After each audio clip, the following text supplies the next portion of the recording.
Да, останете с нас, защото ще покажем как едни ученици от Пето основно училище Митьо Станев, Лора Узунова от 4-ти Д клас и Симеон Стоянов от 4-ти А класове показват как по интересен начин може да се учи английският език, провокирани от своя учител, преподавателят по английски език в начална степен Росица Атанасова. А те отправиха един невероятен подарък към предаването Цветни срещи. Вижте какъв.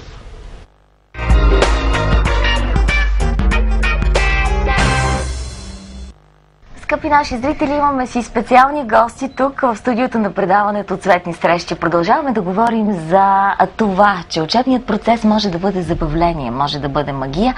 Как по интересен, интерактивен и по несвойствен начин едни ученици от Пето основно училище Митьо Станев успяват да изучат английският език, това ще разберете отново след секунди. Те си имат изненада подарък към предаването, не случайно го излъчваме тук, така че отново казваме здравейте на Лора Узунова от 4-ти Д клас и на Симеон Стоянов от 4-ти А клас при Пето основно училище Митьо Станев. Първо се представете, кои сте вие, защо сте тук? Първо, добър ден, аз съм Лора Узунова от 4-ти Д клас, Пето основно училище Митьо Станев и съм тук за да ви покажем, всъщност всички сме тук за да ви покажем как се работи в Глокстер и да разкажем малко за това. Изненади сте подготвили за предаването, така че ние ги приемаме с огромно удоволствие и ви даваме възможността да започнете да работите. Всъщност, какво ще направите като подарък за предаването Цветни срещи? Ние ще направим такова глокче, в което ще има най-различни снимки и видеа за телевизия става такова. Добре. Ваш ред е, много смело звучи, и съм сигурна, че на зрителите ще им хареса. Това ли е, може да започнете да работите, междувременно, надявам се, ще ми разказвате, това ли е системата, по която ви изучавате уроците си по английски в училище? Да. Първо, трябва да украсим стената, прозореца, като сложим стена. Да. Предлагаме да сложим стена с картинка, например ето тази.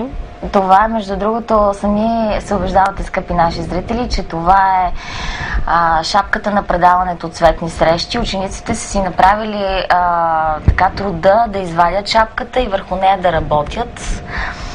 Между другото, така ще ви помоля вие да си продължавате да си работите, а пък ние да си говорим, Лори да ни разкаже какво предлагат като възможност тези уроци. Тези уроци предлагат по-лесно обучение на езика, както и в същото време забавление. Сега ще ви разкажа за проекта, по който работихме миналата година в 3-ти клас. Това беше проектът Поздрави от света. Отново като част от тези уроци и вашето обучение по английски език, в какво се изразяваше той? Знам, че той ви е донесъл световна слава. Да, има нещо такова. Той се изразяваше в това, че ние правихме глогове за България. По този начин показвахме на останалите хора, защото проектът беше световен, от различни страни го правиха. По този начин ние показвахме нашата страна. Примерно, моята част от този проект беше да правя видео за музиката, всъщност глок за музиката на България, народни песни, изпълнители. Вашите приятели са от Америка. Как те гледат на това, което правите вие? Вие представяте и българският фолклор, наред с възможностите си на владение на езика. Да.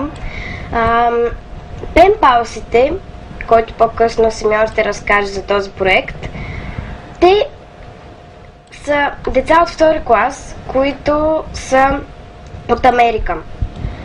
С тях работим, като правим проекти, плюс това общуваме, разбира се, на английски език и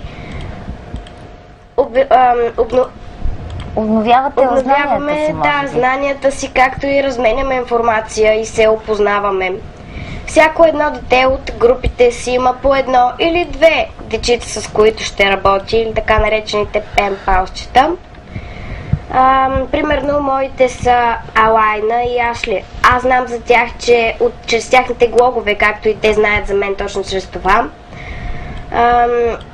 В този глог могат да се поставят те снимки плюс видеа, както обясних, и музика.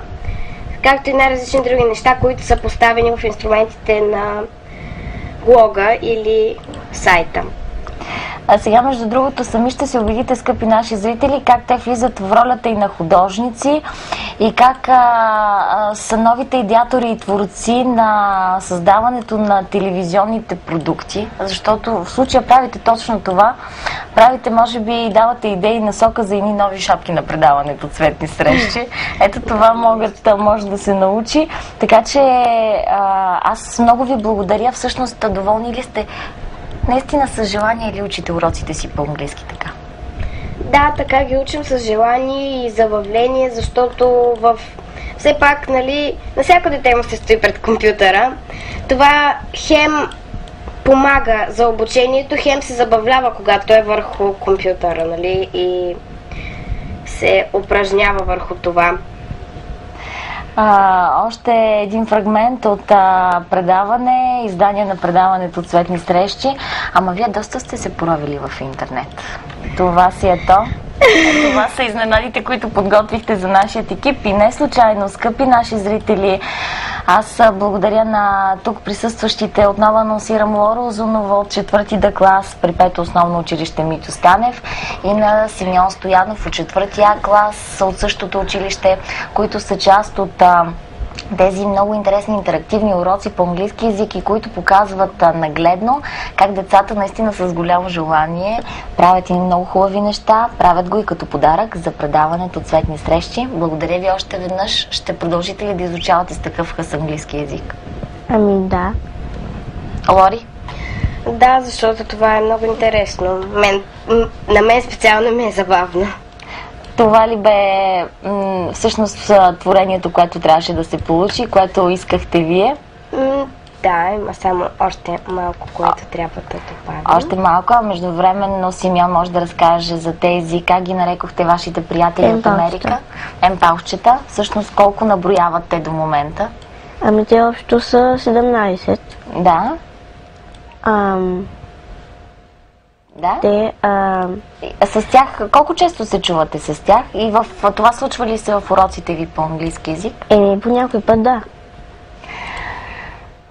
Ето това са изненадите. Аз благодаря отново казвам на Симеон и на Лори, които в момента нагледно представят и онагледяват какво може да се изучи дори в един урок по английски език.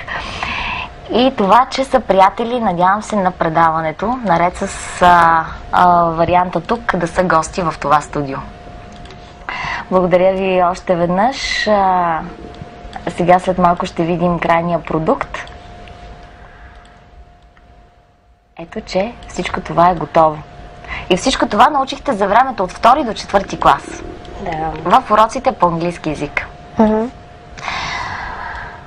Благодаря на нашите гости, благодаря за подаръка, който те направиха за предаването Цветни срещи. Тези картички ние ще си запазим и всъщност показваме творчеството на едни деца, а и това, че надявам се предаването ще си има още много подобни, многобройни приятели. Благодаря ви още веднъж.